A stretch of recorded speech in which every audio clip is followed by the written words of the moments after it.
Vamos a cambiar de tema. 40% en promedio se incrementaron los costos de las empresas con la entrada en vigencia de la Ley Orgánica del Trabajo. Estos son los cálculos del director de la firma Ecoanalítica, Asdrúbal Oliveros, quien ha participado en un análisis a propósito del primer aniversario del texto legal. Adriana Salazar Salas tiene la información. Hola, Adriana.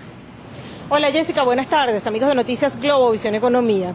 Algunos aspectos contemplados en la Ley Orgánica del Trabajo obligó a las empresas a revisar sus estructuras de costos. Muy pocos habrían incorporado nuevo personal, que era uno de los objetivos de este instrumento legal.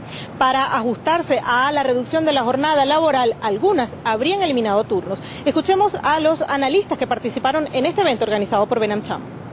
Con la reducción de la jornada, las empresas tienen dos alternativas: o contratar más trabajadores, que al final creo que era el espíritu que estaba en la ley, en el sentido de tratar de incrementar el número de trabajadores en el sector privado y con eso obviamente evitar un incremento en la tasa de desempleo o que continúe reduciéndose, pero también puede tener un efecto adverso, sobre todo en empresas más pequeñas y medianas, que son la mayoría del país, que es, bueno, voy a reducir un poco producción, voy a probablemente tener que cerrar algunas líneas o cerrar algunos días porque no puedo soportar costo de contratar nuevos trabajadores. En el caso de la actividad comercial, para nosotros es el sector más afectado, también lo que tiene que ver con servicios médicos y funerarios son otros de los sectores que se verán seriamente afectados por el tema de la reducción de la jornada. Ahora, toda la LOT ha significado, según nuestros cálculos, un incremento de un poco más o de casi 40%, para ser específico, 39,2% de incremento de los costos laborales de las empresas en promedio, porque por supuesto hay unas empresas que la incidencia es menor porque ya estaban incluso por encima de los mínimos que pedía la LOT, pero en el caso de empresas más pequeñas y medianas ya tiene que haber un esfuerzo importante para poder adecuarse a la ley. O sea, haya habido un incremento de costo. A ese incremento de costo que ha significado la adecuación de la LOT, usted le tiene que sumar el incremento de sueldos y salarios que se ha decretado este año. Todas estas regulaciones lo que están es afectando fuertemente al sector privado, y uno pensaría, bueno, pero redunda en beneficio para el trabajador en la medida que el sector privado se reduzca, en la medida que el sector privado su rentabilidad se afecte, no puedan hacer inversiones, no puedan expandir su capacidad de producción, la generación de empleo va a estar limitada y a la larga eso va a perjudicar a los trabajadores, porque 7 de cada 10 empleos lo genera hoy el sector privado. El más fuerte, reducción de la jornada laboral, el que tiene que ver con las provisiones que se tienen que tomar para las prestaciones sociales, para los nuevos cálculos de prestaciones sociales. Ahí las empresas tienen que hacer unas previsiones que, por supuesto, cuando tú mides el costo de tu trabajador por año, si bien esa previsión tú no la pagas probablemente hasta que el trabajador sea despedido o se vaya de la empresa, si entra, digamos, dentro de los apartados que tú tienes que hacer como empresa y tiene una incidencia financiera. Entonces esos dos rubros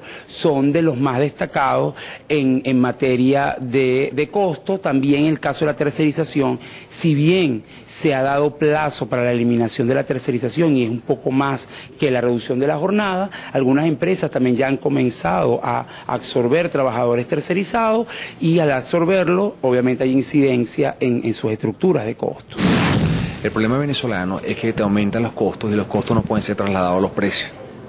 Normalmente cuando te aumentan los costos, la gente en todos los países industrializados, la gente puede trasladar de una u otra manera, o bien a los precios, o tenga alguna ventaja fiscal. Acá en Venezuela le de precios y costos justos. Desde hace año y medio no han ajustado precios.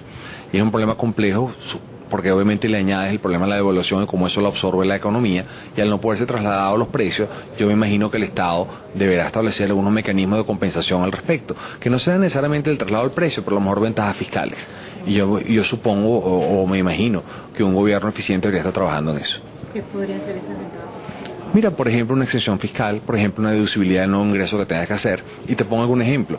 La ley del régimen prestacional de empleo que pretende modificar dice que todas las empresas van a tener que dar un 2,5% de incremento a la nómina. pero al mismo tiempo debería establecer un régimen de que todos los que incrementaron la nómina te den una excepción o una exención fiscal, que tú puedas deducir esos costos, pero no solamente el costo de la propia contratación, sino costos adicionales, de manera de invitar a la gente en el país a que a la comunidad internacional que pueda invertir, pero además la inversión que tenga pueda tener su retorno definitivo. Uno de los aspectos más importantes es que ahora que Venezuela entró en el Mercosur, el mecanismo de Mercosur lo dice claramente en su carta constitucional, que todas las empresas o todos los países que forman parte del Mercosur deben de ir al diálogo tripartito. Es decir, debe escucharse a las cámaras empresariales más representativas y debe escucharse a los sindicatos más representativos. Venezuela aspira y va a ser prontamente presidente de Mercosur. Va a tener que aplicar ese régimen y yo creo que eso va a ayudar al país, porque lo que termina sucediendo es cuando dictan leyes y reglamentos, la gente se entera por gaceta, o la gente hace propuestas de lo que quieren que sean, pero poco participa en el texto. Y yo creo que la forma que viene redactado Mercosur es que se redacte entre todos. Es decir, que se proponga un texto por parte del Ejecutivo, se discuta con todos los actores sociales y ese convenio consensuado sea el que se publique. El abogado Juan Carlos Preorríquez también considera positivo que el Ministerio del Trabajo haya anunciado que se otorgó un lapso para que las empresas puedan entregar sus horarios sin ser sancionados. Esta es la información, Jessica, volvemos contigo. Adriana, gracias por este reporte. Solo en algunas empresas del sector industrial el día adicional de descanso puede ser sumado a las vacaciones, de acuerdo con lo contemplado en la Ley Orgánica del Trabajo.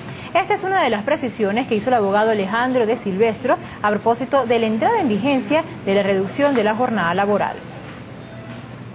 Bueno, en principio son 2 días continuos todas las actividades, salvo aquellas que sean consideradas continuos o por turnos, y son actividades industriales no susceptibles de paralización. Es decir, un horno industrial no puede ser, digamos, apagado todos los días o apagado con una frecuencia semanal. Entonces, esas son las actividades que se entienden son continuas y sometidas a turnos. Hay otras actividades que tienen el permiso de trabajar en días feriados o en días de descanso, como son actividades por interés público, empresas de recreación, hoteles, restaurantes, líneas aéreas, etcétera. Esos 2 días continuos, en el caso de estas empresas, repito, que están exceptuadas o que se les permite en razón de su interés público, razones técnicas, trabajar los fines de semana o días feriados, pueden escoger días de descanso distintos al domingo. Es decir, pudieran descansar lunes y martes. Digamos, el caso de un restaurante pudiera trabajar el fin de semana, sábado y domingo, y descansar lunes y martes. Vamos a cambiar de tema. Las ventas del sector alimentos cayeron 7% en el mes de marzo, según el informe de tendencias elaborado por la Cámara Venezolana de la Industria de los Alimentos, Cavidea. Durante el primer trimestre de este año, las ventas de leche en polvo cayeron 27%. En lo que va de año, las ventas de los alimentos de la canasta básica han registrado una tendencia negativa, hasta registrar una caída de 7% en el mes de marzo. De acuerdo con el reporte de Cavidea, entre enero y marzo de 2013, en comparación con el mismo periodo del año anterior, cayeron las ventas de 8 de los 12 productos que informaron sobre su comportamiento.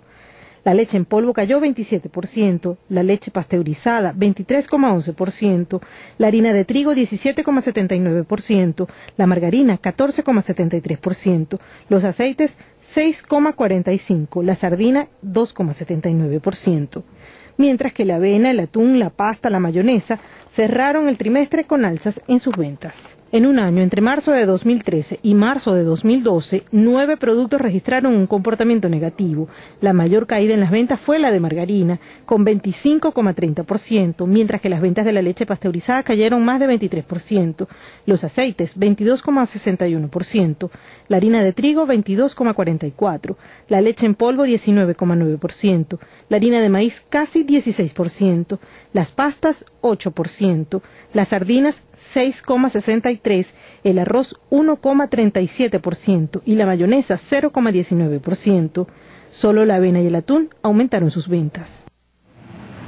Tenemos que ir a comerciales, pero al regreso de esta pausa publicitaria les vamos a informar cuántas protestas por motivos laborales se registraron en el mes de abril según el Observatorio de Conflictividad Social. Ya venimos.